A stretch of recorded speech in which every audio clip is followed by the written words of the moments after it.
नमस्कार, आपण पाहत आहात कल्याण बुलेटिन।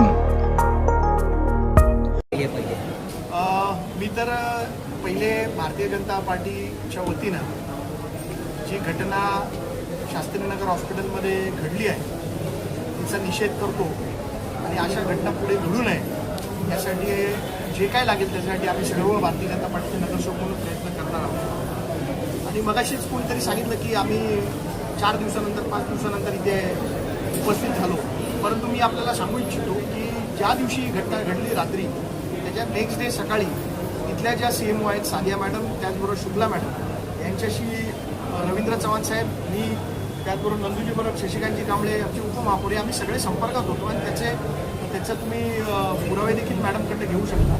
आणि आम्ही सातत्याने त्यांना हेच सांगत होतो की जे आपला स्टाफ आहे त्यांच्या पाठीशी आम्ही खंबीरपणे उभा आहे।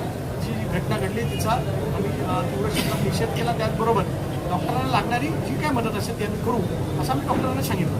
त्या पद्धतीने आपण पाहिलं की मारहाण झालेली आता तुमच्याच घटक पक्ष आहे मनसेने तुमच्यावरती आरोप लावला, तो रवी उगवला, हा रवी उगवला नाही आणि कुठेतरी ते गेले कुठं। आणि रवी म्हणजे सूर्य असतो, सूर्याकडे बघून चुकायचं नसतं, जे सूर्याकडे बघून चुकतात त्यांचं काय होतं ते तुम्हाला माहिती आहे ना। म्हणून मला जे कधीतरीच उगवतात त्यांच्याबद्दल मला जास्ती टीका करायची नाही आणि मला या गोष्टीमध्ये राजकारण आणायचं नाही। आपण पाहत आहात कल्याण बुलेटिन, एक नजर